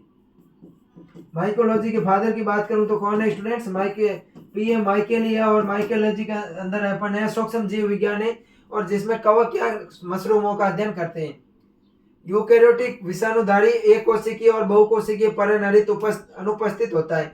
कवक होते हैं ये यूकेरियोटिक होते हैं, विषाणुधारी होते हैं, एक कोशिकीय या बहुकोशिकीय होते हैं, और इसमें वो पर्णहरित अनुपस्थित होता है, पर्णहरित अनुपस्थित होता है। और अपन बात करते हैं अब वायरस इस कवक की संरचना की। किसकी बात करेंगे अपन, कवक की कोशिका की संरचना की बात करेंगे। तो कवक की कोशिका के अंदर लिपिड पाया जाता है। उसके अलावा अंतर्वलित जो जालिका होती है वो पाई जाती है, अंतर्द्रवी जालिका पाई जाती है जिसको अपन ईआर बोलते हैं। इसके अंदर है वो ग्लाइकोजन है वो पाया जाता है। क्या पाया जाता है, ग्लाइकोजन पाया जाता है। राइबोसोम पाया जाता है, लाइसोसोम में रिक्तिका पाई जाती है, केंद्रक द्रव्य होता है, कोशिका भित्ति होती है, कोशिका झिल्ली और माइटोकॉन्ड्रिया पाया जाता है। ये एक यूकेरियोटिक कोशिका होती है। इसमें कोशिका झिल्ली, कोशिका भित्ति और कोशिका द्रव्य वो उपस्थित होता है। कवक होते हैं कैसी होती है, यूकेरियोटिक कोशिका। अब तक अपने जितने भी पढ़े थे सब प्रोकैरियोटिक थे, अब लेकिन कवक होती है ये यूकेरियोटिक कोशिका होती है। और कवक कोशिका द्रव्य उपस्थित, कोशिका द्रव्य होता है जो कवक का, उसके अंदर केंद्रिका, रिक्तिका, राइबोसोम, लाइसोसोम, अंतर्द्रवी जालिका, माइटोकॉन्ड्रिया आदि है वो उपस्थित होते हैं। जो एक यूकेरियोटिक कोशिका के अंदर होते हैं वो सारे कोशिकाएं पाए जाते हैं। जैविक रासायनिक पदार्थ की बात करें तो कवक होता है, कवक के अंदर कार्बोहाइड्रेट, प्रोटीन, लिपिड, न्यूक्लिक अम्ल, डीएनए, आरएनए और उपस्थित होती है। और अगर अपन बात करें राइबोसोम की तो जो कवक होते हैं, कवक कोशिका के अंदर राइबोसोम 80 प्रकार के पाए जाते हैं। कितने प्रकार के, कवक की कोशिका होती है उसके अंदर राइबोसोम 80 प्रकार के पाए जाते हैं। लेकिन जो माइटोकॉन्ड्रिया होता है, माइटोकॉन्ड्रिया के अंदर जो राइबोसोम पाए जाता है वो 70 प्रकार के पाए जाते हैं। माइटोकॉन्ड्रिया के अंदर राइबोसोम 70 प्रकार के पाए जाते हैं। और यूकेरियोटिक कोशिका होती है कवक कोशिका, इसके अंदर 80 प्रकार के राइबोसोम पाए जाते हैं। आरएनए वो प्रोटीन से बनते हैं। राइबोसोम किससे बनते हैं, आरएनए और प्रोटीन से बनते हैं। और कवक के अंदर जो भोजन का संग्रहित भोजन होता है वो ग्लाइकोजन के रूप में होता है। किसके रूप में होता है, ग्लाइकोजन के रूप में। मुख्यतः जो भोजन का संग्रहण होता है वो ग्लाइकोजन के रूप में होता है। उसके अलावा वसा और तेल के रूप में भी है वो कवक के अंदर भोजन का संग्रहण होता है। अब अपन बात करते हैं कवक के लक्षण। किसकी बात करेंगे स्टूडेंट्स, कवक के वो लक्षणों की बात करेंगे। पहला इसमें लक्षण होता है आवास। कवक के आवास की बात करें तो ये परपोषी होते हैं। कवक कैसे होते हैं, परपोषी होते हैं, यानी कि दूसरों से है वो दूसरे प्रकार मृत जीवी या जो जीवित जीव होते हैं उनसे वो पोषण प्राप्त करने का कार्य करते हैं। ये परजीवी, पैरासाइट, मर्तोपजीवी, स्पेरोफाइट, सहजीवी के रूप में है वो सभी प्रकार के सभी जगह पाए जाते हैं। आप इनके अगर अपन बात करें कवक की तो कवक होते हैं वो परपोषी होते हैं, यह सहजीवी के रूप में, परजीवी के रूप में और मर्तोपजीवी के रूप में पाए जाते हैं। थैलस की बात करें तो जड़, तना और पत्ती में अविभेदित संरचना को थैलस कहते हैं। क्या बोलते हैं, जड़, तना और पत्ती की जो अविभेदित संरचना होती है उसको अपन थैलस के नाम से जानते हैं। कवकों का थैलस अमीबीय प्लाज्मोडियल तंतु में कवक जाल युक्त होता है। जो कवकों का थैलस होता है वो अमीबीय प्लाज्मोडियल तंतु में कवक जाल युक्त ही जो होता है। उसके अलावा अपन बात करें कवक जाल या माइसीलियम की, कवक जाल या माइसीलियम की मैं बात करूं तो कवकों का थैलस अनेक पतली नलिकाएं या धागेनुमा बनता है जिसको अपन कवक तंतु या हाइफी बोलते हैं। जो कवक तंतु होते हैं अनेक पतली धागेनुमा संरचना से बना होता है जिसको अपन हाइफी बोलते हैं। और बहुत सारी हाइफी है वो मिलकर एक जालनुमा संरचना बनाते हैं जिसको अपन है वो माइसीलियम कहते हैं। बहुत सारे हाइफी मिलकर एक माइसीलियम का निर्माण करते हैं। कवक जाल होते हैं वो दो प्रकार के होते हैं, एक तो पटयुक्त होता है और एक पटविहीन होता है। पटयुक्त की मैं बात करूं तो इसमें है वो अलग अलग प्रकार के वो पट पाए जाते हैं और पटविहीन में कोई भी पट है वो नहीं पाया जाता है। कोशिका के बीच में पटयुक्त जो कोशिका होती है उनके बीच में पट उपस्थित होते हैं। पटयुक्त कवक जाल के अंदर इसमें एक कोशिका होती है और एक केंद्रक होता है। और ये एक केंद्र की होती है जैसे एस्कोमाइसिटीज, जो एस्कोमाइसिटीज वर्ग के कवक होते हैं वो पट युक्त होते हैं, और पटहीन की बात करें तो इसमें कोशिकाओं के बीच में पट होते हैं वो अनुपस्थित होते हैं। ये सकोशिकीय अवस्था होती है, होती है सकोशिकीय या बहुकेंद्रीय अवस्था होती है। उमाइसिटीज और एस्कोमाइसिटीज के अंदर है वो इस प्रकार के वो पटहीन कवक पाए जाते हैं, उमाइसिटीज के वर्ग के जो कवक होते हैं उनके अंदर। अब अपन बात करते हैं पोषण की। किसकी बात करेंगे? पोषण की। जो कवकों का एक तंतु होता है उसको हाइफी बोलते हैं, और कवकों के बहुत सारे तंतु मिलकर है वो माइसीलियम का निर्माण करते हैं। माइसीलियम दो प्रकार के होते हैं, पटयुक्त और पटवीन। पटयुक्त में तो कोशिकाओं के बीच में पट उपस्थित होंगे, और पटवीन में है वो कोशिकाओं के बीच में पट है वो उपस्थित नहीं होंगे। पटवीन होती है वो सकोशिकीय या बहुकेंद्रीय अवस्था होती है, और जो पटयुक्त होती है यह एक केंद्रीय अवस्था होती है। पोषण की बात करूं तो ये परपोषी होते हैं जो अवशोषण द्वारा है पोषण प्राप्त करते हैं। पोषण कैसा होते हैं? ये परपोषी होते हैं, दूसरे जीवों से वो भोजन प्राप्त करते हैं और अवशोषण के माध्यम से भोजन को ग्रहण करते हैं, सक्रेशन के माध्यम से भोजन को ग्रहण करते हैं। कोशिका भित्ति की बात करूं तो कोशिका भित्ति कवकों के अंदर काइटिन की बनी होती है। किसकी बनी होती है स्टूडेंट्स?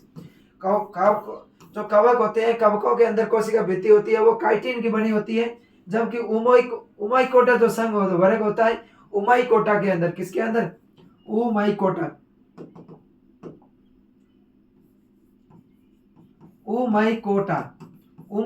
जो संघ वर्ग होता है उमाइकोटा वर्ग के अंदर कोशिका भित्ति सेल्यूलोज की बनी होती है। किसकी बनी होती है स्टूडेंट्स?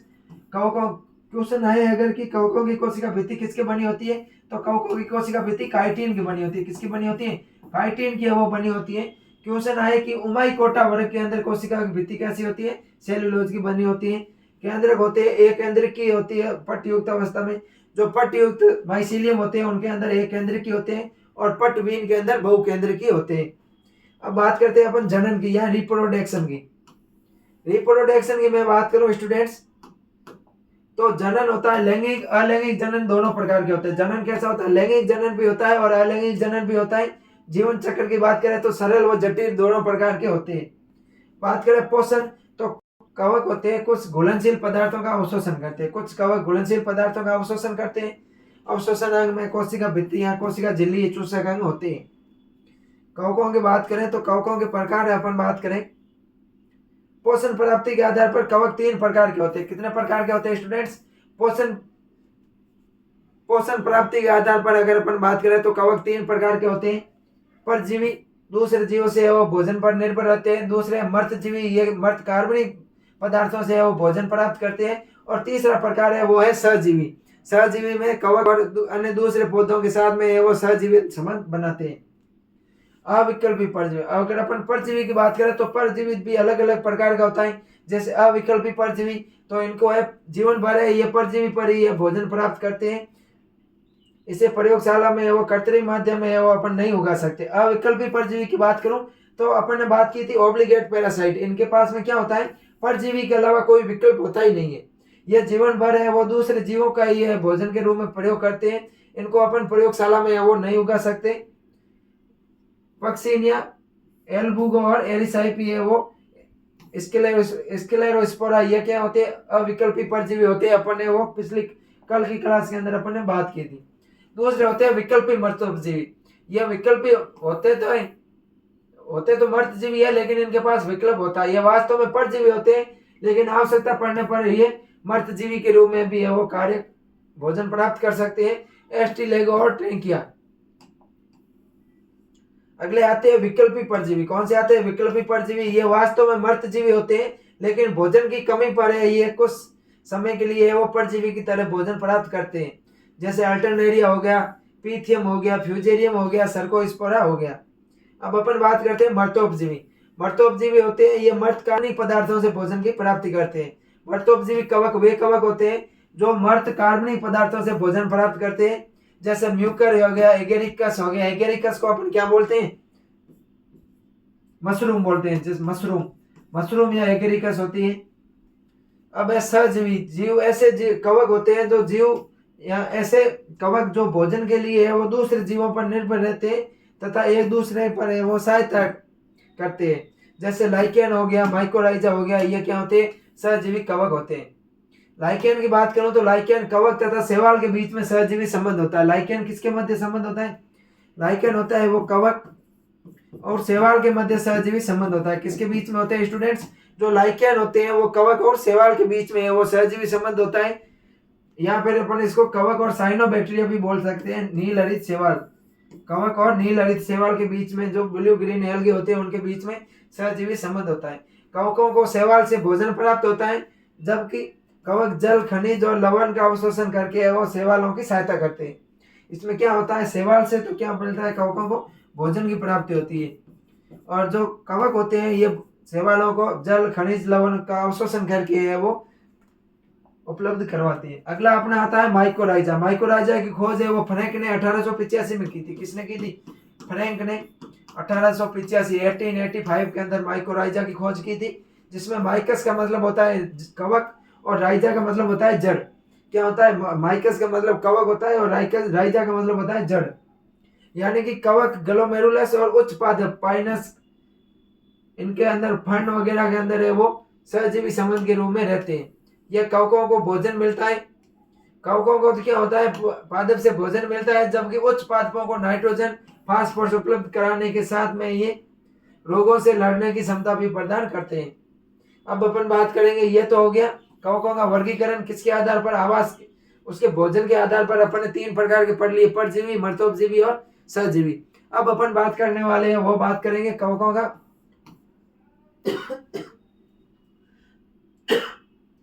सॉरी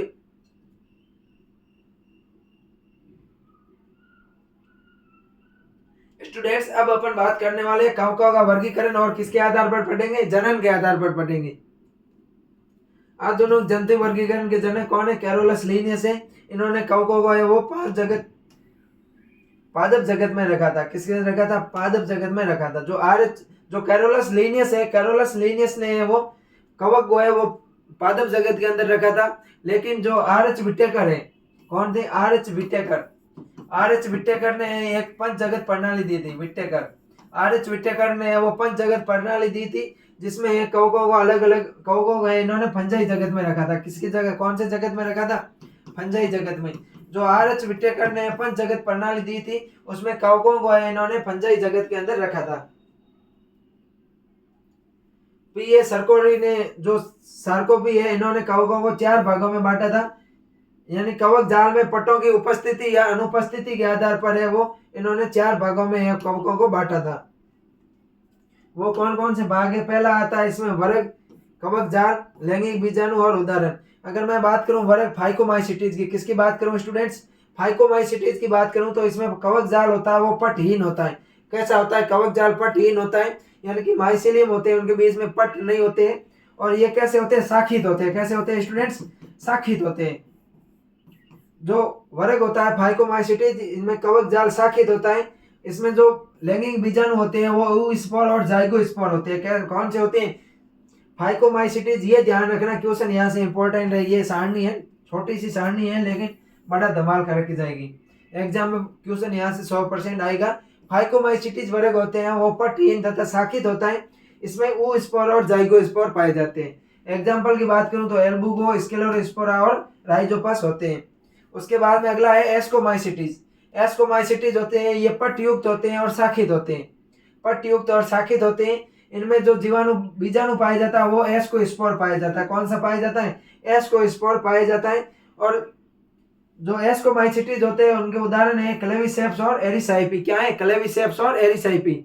उसके बाद में अगला जीवा वर्ग आता है बेसिडियोमाइसिटीज। कौन सा आता है? बेसिडियोमाइसिटीज। बेसिडियोमाइसिटीज।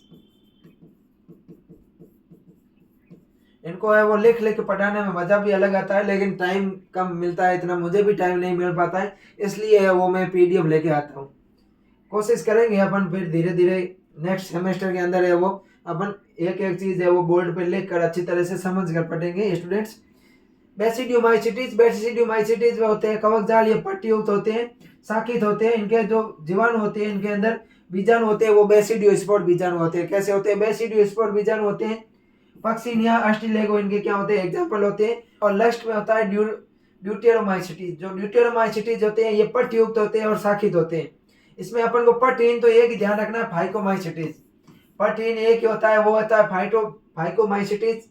लैंगिक बीजाणु का अभाव होता है। अलैंगिक बीजाणु होते हैं वो कॉनिडिया होते हैं। जो बेसिडियम ड्यूटेरोमाइसिटीज होते हैं स्टूडेंट्स, ड्यूटेरोमाइसिटीज के अंदर लैंगिक बीजाणु नहीं होते, अलैंगिक बीजाणु सिर्फ कॉनिडिया होते हैं। अल्टरनेरिया, सर्कोस्पोरा और फ्यूजेरियम होते हैं, वो इनके क्या होते हैं स्टूडेंट्स, एग्जाम्पल होते हैं। अब अपन बात करते हैं, अपन ने वो आज रोगों के बारे में, जो रोग जनक होते हैं वो सारे पढ़ लिए। अब अपन बात करेंगे रोग चक्कर के बारे में। किसके बारे में बात करेंगे स्टूडेंट्स? रोग चक्कर के बारे में वो अपन बात करने वाले हैं।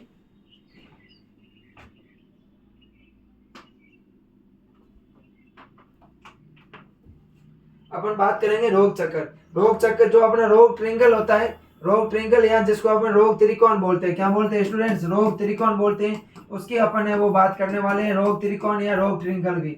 तो क्या होता है, एनवायरमेंट के बीच में जो होस्ट होता है, यानी कि जो होस्ट प्लांट होता है, होस्ट, उसके अलावा पैथोजन ये टॉपिक है आपने पहले कभी नहीं पढ़ रखा है तो इसको ध्यान से पढ़ना, ये मैं थोड़ा समझा दूंगा। होस्ट, पैथोजन और एनवायरमेंट कौन से? एक तो हो गया होस्ट पादप हो गए, फिर पैथोजन हो गए, फिर तीसरा हो गया एनवायरमेंट। ये जब तीनों के बीच में होने वाली क्रियाओं का परिणाम ही कोई रोग होता है, जिसको अपन रोग ट्रिंगल कहते हैं। रोग ट्रिंगल या रोग त्रिकोण क्या होता है कि होस्ट, पैथोजन और एनवायरमेंट। होस्ट जो पौधा होता है या फसली पादप होता है जिसके अंदर रोग उत्पन्न होते हैं, फिर उसके अलावा जो पैथोजन रोग कारक होते हैं, और एनवायरमेंट, इन तीनों के बीच में कुछ क्रियाएं होती है जिसके द्वारा एक रोग उत्पन्न होता है, जिसको अपन रोग त्रिकोण कहते हैं। इनकी क्या क्या कंडीशन है कि जो पैथोजन होना चाहिए वो विरुलेंस होना चाहिए। कैसा होना चाहिए? विरुलेंस होना चाहिए, यानी कि आक्रामक होना चाहिए। और जो होस्ट होते हैं वो सेक्सेबिलिटी होने चाहिए, यानी संवेदनशील होने चाहिए। और एनवायरमेंट होना चाहिए, फेवरेबिलिटी होना चाहिए, यानी कि फेयर में कंडीशन होनी चाहिए। मतलब अगर पैथोजन होगा वो अगर आक्रामक होगा, यानी कि रोग उत्पन्न करने की क्षमता उसके अंदर अधिक होगी तो रोग अधिक होगा। उसके अलावा जो एनवायरमेंट अगर फेवरेबल कंडीशन होगी, एनवायरमेंट अगर पैथोजन के लिए अच्छा रहेगा तो भी रोग अधिक होगा। और जो पादप होते हैं, होस्ट प्लांट होते हैं, वो अगर संवेदनशील होंगे तो भी वो रोग अच्छा होगा। तो किसी होस्ट द्वारा रोग को सहन करने की क्षमता को अपन ससेप्टेबिलिटी या संवेदनशीलता कहते हैं। यह भी अपन को है वो ध्यान रखना। किसी रोग के फैलने के लिए पर्यावरण का भी अहम योगदान होता है, क्योंकि जब पर्यावरण अनुकूल होगा तभी रोग फैलेगा। उसके बाद में बात करें तो अपन विरुलेंस की बात करें तो रोग उत्पन्न करने की योग्यता, यहाँ एक रोगजनक जो रोग उत्पन्न करने की क्षमता होती है उसको अपन विरुलेंस कहते हैं। तो ये तो हो गया रोग त्रिकोण। रोग त्रिकोण में कौन कौन से आते हैं? पैथोजन, एनवायरमेंट और तीसरा आता है होस्ट। ये अपन को ध्यान रखना, पैथोजन, एनवायरमेंट और होस्ट, इन तीनों के बीच में जो क्रिया से होती है, इन क्रिया से अब रोग उत्पन्न होता है, जिसको ही अपन रोग त्रिकोण बोलते हैं। रोग त्रिकोण की अगर अपन कोई परिभाषा पूछे डिजीज ट्रिंगल की, डिजीज ट्रिंगल क्या होता है, तो पैथोजन, एनवायरमेंट और होस्ट के बीच में जो क्रिया होती है उसको अपन रोग त्रिकोण कहते हैं। और उसके बाद में क्या है कि पैथोजन होने चाहिए वो आक्रामक होने चाहिए, विरुलेंस होना चाहिए, पैथोजन की रोग उत्पन्न करने की क्षमता अधिक होनी चाहिए। एनवायरमेंट होनी चाहिए वो फेवरेबल कंडीशन होनी चाहिए, पैथोजन के अनुकूल होना चाहिए। और होस्ट की अगर अपन बात करें तो होस्ट होने चाहिए वो संवेदनशील होने चाहिए, सस्पेबिलिटी होस्ट के अंदर होनी चाहिए। उसके बाद में एक और अलग वैज्ञानिक आए थे, उनका नाम था स्टीवेंज वांडर। कौन थे वैज्ञानिक?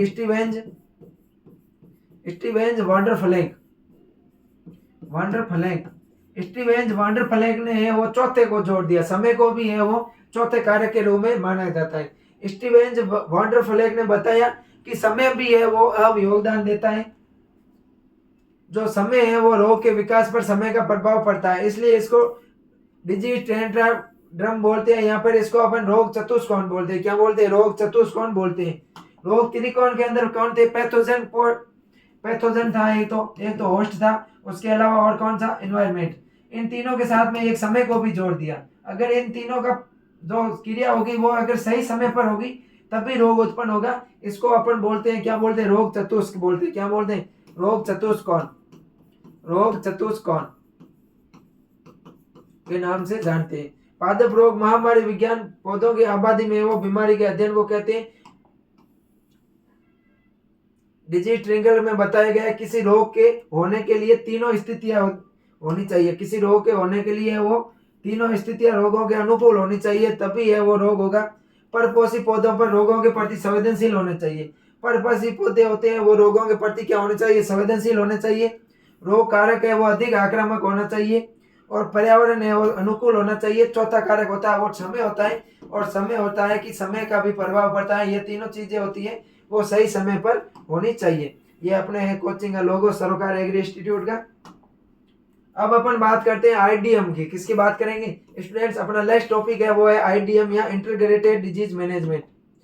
किसकी बात करेंगे अपन, आईडीएम की बात करेंगे, इंटीग्रेटेड डिजीज मैनेजमेंट की बात करेंगे, यानी कि एकीकृत पादप रोग नियंत्रण। एकीकृत इंटीग्रेटेड डिजीज मैनेजमेंट पादप एकीकृत रोग नियंत्रण की बात करेंगे। रोग प्रबंधन, एकीकृत रोग प्रबंधन की अपन वो बात करने वाले हैं। एकीकृत रोग प्रबंधन क्या होता है कि समन्वित रोग प्रबंधन या एकीकृत रोग प्रबंधन। डेफिनेशन की बात करें, समन्वित रोग प्रबंधन में रोग नियंत्रण के लिए जैविक, रासायनिक, भौतिक तथा सस्य सभी क्रियाओं का प्रयोग किया जाता है। क्या समन्वित रोग प्रबंधन में रोग नियंत्रण के लिए जैविक, रासायनिक, भौतिक और सस्य संबंधित सभी क्रियाओं का है वो प्रयोग किया जाता है, जिसमें रोग कारक रोग को पूरी तरह से वो कंट्रोल किया जाता है। जिसमें क्या करते हैं अपन, समन्वित रोग नियंत्रण में प्रबंधन में रोग नियंत्रण की भौतिक, जैविक, रासायनिक सभी विधियों का प्रयोग किया जाता है, और जिसमें अपन रोग कारक तथा रोग को है वो पूरी तरह से कंट्रोल कर देते हैं। पर्यावरण के कोई भी है वो हानि नहीं होती है आईडीएम के अंदर। अब अपन बात करते हैं आईडीएम की मेथड। आईडीएम की मेथड में पहला है होस्ट प्लांट रेजिस्टेंस, यानी कि जो होस्ट प्लांट होता है अपना पर जो पड़ोसी पौधा होता है उसके अंदर है वो प्रतिरोधकता उत्पन्न करना। अगला है कल्चरल मैन कंट्रोल, यानी कि सस्य नियंत्रण। फिजिकल कंट्रोल, भौतिक नियंत्रण। केमिकल कंट्रोल, रासायनिक नियंत्रण। बायोलॉजिकल कंट्रोल, यानी कि जैव बायोलॉजिकल यानी कि जैव जो बायोलॉजी होती है, जैव नियंत्रण बोलते हैं अपन जिसको। उसके अलावा इसमें वो लीगल या लेजिस्लेटिव कंट्रोल। लेजिस्लेटिव कंट्रोल में अपन क्या करते हैं, प्लांट क्वारंटाइन का है वो उपयोग करते हैं। और प्लांट क्वारंटाइन क्या होता है ये मैंने आपको पिछली क्लास के अंदर बता दिया है। अब बात करते हैं अपना पहला है वो होस्ट प्लांट रेजिस्टेंस है। ये अपने टॉपिक अलग से दिया हुआ है सिलेबस के अंदर है कि होस्ट प्लांट रेजिस्टेंस क्या होता है। तो ये विधि है वो विकसित देशों में महत्वपूर्ण रोग कंट्रोल की विधि है। विकसित देश, जो विकसित देश है, डेवलपमेंट कंट्री है, उनके अंदर रोग नियंत्रण की जो सबसे महत्वपूर्ण विधि है वो कौन सी है, डिजीज कंट्रोल है। पौधों में रोगजनक के प्रति लड़ने की जन्मजात क्षमता उत्पन्न करना अपन को होस्ट प्लांट रेजिस्टेंस कहते हैं। होस्ट प्लांट रेजिस्टेंस किसको कहते हैं, जो पौधे होते हैं, जो परपोषी पौधे होते हैं, उनके अंदर रोगों के प्रति लड़ने की है वो रोगों के प्रति जो क्षमता उत्पन्न की जाती है लड़ने की, उसको अपन होस्ट प्लांट रेजिस्टेंस बोलते हैं। कुछ पौधों में आनुवंशिक अभियांत्रिकी द्वारा, कुछ जीन ट्रांसफर द्वारा किए जाते हैं। कुछ पौधों में अपन है वो आनुवंशिक अभियांत्रिकी के द्वारा जीन ट्रांसफर से है वो रेजिस्टेंस है वो उत्पन्न करते हैं। प्रतिरोध या रेजिस्टेंस क्या होती है, ये दो प्रकार की होती है। एक तो होती है ऊर्ध्वाधर प्रतिरोध और दूसरी होती है क्षैतिज प्रतिरोध। ऊर्ध्वाधर प्रतिरोध होती है ये ओलियोजेनिक या रेजिस्टेंस इफेक्टिव होती है, और जो क्षैतिज प्रतिरोधी होती है ये म्यूटिजेनिक या रेजिस्टेंस इफेक्टिव होती है। उसके बाद में अगली है ट्रू रेजिस्टेंस या सत्य प्रतिरोधकता। पौधों में रोग प्रतिरोध उत्पन्न करने के लिए एक या कुछ जीनों का पौधों में उपस्थित होना जरूरी होता है, जिससे पौधों में प्रतिरोधकता अपन को विकसित कर सके। अगला है डिजीज स्केप। इसमें रोगों से बचने के लिए पौधे समय से पहले ही लगा देते हैं। क्या करते हैं, डिजीज स्केप में क्या करते हैं, रोगों से बचने के लिए पौधों को समय से पहले ही लगा देते हैं, जिससे रोग आने से पहले अपन को है वो उपज की प्राप्ति हो जाती है। उसके बाद में अगला है अपना डिजीज टॉलरेंस। रोग सहनशील पौधों की वह क्षमता है, डिजीज टॉलरेंस पौधों की वह क्षमता है जो रोग कारक इन्फेक्शन होने के बाद भी है वो बिना हानि को सहन करता है तथा अधिक उत्पादन देने की कोशिश करता है। यानी कि रोगों को सहन करने की क्षमता होती है, उसको अपन टॉलरेंस बोलते हैं। अगला है method of development resistance variety, यानी कि जो रेजिस्टेंस वैरायटी है उनका अपन किस प्रकार से है वो डेवलप करते हैं, उनकी अपन को विधि देखनी है। सिलेक्शन करेंगे पहले तो अपन रोग प्रतिरोधी पौधों है वो चयन करेंगे। पहला चरण कौन सा है, पहला चरण है सिलेक्शन। उसके बाद में अगला अपना चरण है म्यूटेशन या म्यूटेशन। क्या है म्यूटेशन, जिसको अपन उत्परिवर्तन बोलते हैं। क्या बोलते हैं स्टूडेंट्स, उत्परिवर्तन। उत्परिवर्तन की मैं बात करूं तो म्यूटजन का उपयोग कर अपन प्रतिरोधी पैदा करते हैं। जो प्रतिरोधी म्यूटजन होते हैं उनका उपयोग करके अपन रोग प्रतिरोधी किस्म का निर्माण करते हैं। अगला है हाइब्रिडाइजेशन या संकरण। संकरण द्वारा प्रतिरोधकता को है वो बढ़ाया जाता है। तो कौन कौन से चरण हो गए अपन इसमें? सिलेक्शन के द्वारा रोग प्रतिरोधी के पौधों का चयन कर सकते हैं, या फिर उसके अंदर म्यूटेशन कर सकते हैं, या फिर उसके अंदर अपन संकरण करके रोग प्रतिरोधी पौधों का निर्माण कर सकते हैं। फिर अपने अगली विधि आती है, वो आती है कल्चरल कंट्रोल। कल्चरल कंट्रोल में अपन क्या करते हैं कि खेत में ही कुछ सस्य क्रियाएं अपना कर रोगों को नियंत्रित करते हैं। सस्य क्रियाएं अपना कर रोगों का नियंत्रण करते हैं। सस्य क्रियाएं करने से रोगजनक को अनुकूल वातावरण नहीं मिल पाता है, और सस्य क्रियाएं अपन कुछ ऐसे करेंगे जिससे रोगों को अनुकूल वातावरण नहीं मिल पाएगा और रोग कार्य की वृद्धि नहीं हो पाती है, जिससे रोग को कंट्रोल किया जा सकता है। अगला है क्रॉप रोटेशन। एक ही फसल को बार बार एक ही खेत में उगाया जाता है तो रोग होने की संभावना बढ़ जाती है। इससे बचने के लिए अपन खेत में है वो अलग अलग फसलों को लगाते हैं। जैसे पत्ता गोभी का जो ब्लैक रोट रोग है, जब अगर अपन फसल को एक ही खेत में बार बार लगाते रहेंगे तो उस फसल के अंदर रोग फैलने की संभावना है वो अधिक रहेगी। लेकिन जब अपन फसलों को है वो चेंज करके अलग कुल की फसलें लगाते रहेंगे तो उसके अंदर रोग कम होगा। जैसे पत्ता गोभी का ब्लैक रोट रोग है जो मृदा में 1-2 वर्ष तक जीवित रहता है। इसके लिए 3-4 वर्ष का फसल चक्र अपना कर अपन पत्ता गोभी में ब्लैक रोट को कंट्रोल कर सकते हैं। फिर अगला है मिक्स्ड क्रॉपिंग। अनाज किसान में दलहनी फसलों को लगाना मिक्स्ड क्रॉपिंग होता है। रोगों का आक्रमण कम होता है क्योंकि पैथोजन 2 फसलों पर एक साथ आक्रमण है वो नहीं करता है। अगला है पड़त रखना। भूमि को है वो लगातार 2-3 वर्ष तक है वो अपन पड़त रखेंगे तो पैथोजन को भोजन नहीं मिल पाएगा, जिससे भी पैथोजन की मृत्यु हो जाएगी। फिर है डीप समर प्लोविंग। ग्रीष्मकालीन गहरी जुताई करना, जिससे क्या होगा, स्पोर कॉनिडिया और माइसिलियम होते हैं।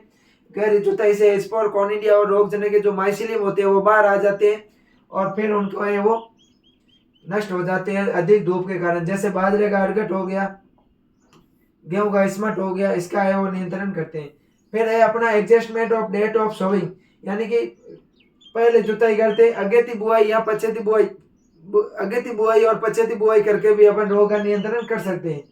उत्तरी भारत में पी यानी कि मटर और जो चिकपी और चना होते हैं उनकी देरी से बुआई करने पर उकठा और फ्यूजेरियम रोग का प्रभाव कम होता है, जबकि सरसों में अगेती बुआई से पाउडरी मिल्ड्यू होता है वो कम होता है। फिर अपन बात करेंगे रोग प्रतिरोधी किस्मों का चयन। रोग प्रतिरोधी किस्मों के चयन की मैं बात करूं स्टूडेंट्स, तो बाजरे का हरित वाली रोग की जो रोग प्रतिरोधी किस्म है वो हो गई WCC 75 HB1, ये रोग प्रतिरोधी किस्म है। उसके अलावा जो ब्लैक रोट कैबेज की जो ब्लैक रोट रोग होता है उसकी प्रतिरोधी किस्में पुष्प मुक्त हो गई। फिर जो बैक्टीरियल ब्लाइट का जो कॉटन का जो बैक्टीरियल ब्लाइट होता है उसकी प्रतिरोधी किस्में LDH11 LDH91 ये प्रतिरोधी किस्में होती है। फिर प्रमाणित बीज का अपन को उपयोग करना चाहिए। खाद और उर्वरक का प्रबंधन करना चाहिए, क्योंकि नाइट्रोजन का अधिक प्रयोग करेंगे तो पौधों के अंदर रोग फैलने की संभावना भी अधिक होगी। मृदा सुधारक पदार्थ जैसे नीम की खली वगैरह का अपन को प्रयोग करना चाहिए। फिजिकल कंट्रोल बात करें तो फिजिकल कंट्रोल में हॉट वाटर ट्रीटमेंट करते हैं, हॉट एयर ट्रीटमेंट करते हैं। हॉट वाटर ट्रीटमेंट में अपन ग्रीन ईयर कोकल्स गेहूं के लिए है जो 55 डिग्री सेल्सियस तक अपन उसको गर्म करते हैं। और हॉट एयर ट्रीटमेंट के लिए रेड रोट और शुगर केन का लाल सड़न रोग है उसको 54 डिग्री सेल्सियस हॉट एयर से है वो गुजारते हैं। उसके अलावा स्टेम स्टेरलाइजेशन करते हैं, बर्निंग और फ्लेमिंग करते हैं, लो के द्वारा है वो जुलाते हैं। फिर फ्लडिंग है अपन इसमें पानी भरकर है वो करते हैं। रेडिएशन के द्वारा रोग नियंत्रण करते हैं। सॉइल हीट ट्रीटमेंट का उपयोग करते हैं छोटे क्षेत्र में के लिए। फिर अपन सोलर हीट ट्रीटमेंट का उपयोग करेंगे। उसके अलावा लूज स्मस्ट है, जैसे सोलर हीट ट्रीटमेंट अपन करते हैं वो करते हैं बीज के लिए, जिसमें रोगों का नियंत्रण लूज स्मट जो का आवर्त कंडवा रोग और ब्लाइट और चिकपी इन रोगों का है वो नियंत्रण करते हैं। तो स्टूडेंट्स अपन ने 2 क्लास ली है। कितनी क्लासें हुई अपनी? 2 क्लासें हुई है। लगभग दोनों क्लासें है वो 1.5 घंटे की है, यानी कुल अपना जो मैटर है वो 3 घंटे की क्लास का है। कितने घंटे की क्लास का है? 3 घंटे की क्लास का है। तो मुझे आशा है कि जो आज अपन ने पढ़ा है ये आपको समझ में आ गया होगा। आप दोनों क्लासों को है वो जरूर ले। उस क्लास के लिंक है वो इसके में आपको है वो जो क्लास फर्स्ट है उसके डिस्क्रिप्शन में वो आपको लिंक प्रोवाइड करवा दूंगा। उसके अलावा जो सरोकार का यूट्यूब चैनल के प्ले लिस्ट में आप जाओगे तो आपको वहां पर second semester one shot classes की प्ले लिस्ट मिल जाएगी। उसके अंदर सभी सब्जेक्ट की आपको है वो क्लास है वो अपलोड करी हुई मिलेगी। तो मुझे आशा है कि आपने अभी तक अपने दोस्तों के पास में ये क्लास को शेयर कर दी होगी। तो अपने दोस्तों के पास में क्लास को शेयर कर दीजिए और अच्छे तरीके से वो पढ़ाई करते रहिए। मिलते हैं नेक्स्ट क्लास में, तब तक के लिए थैंक यू।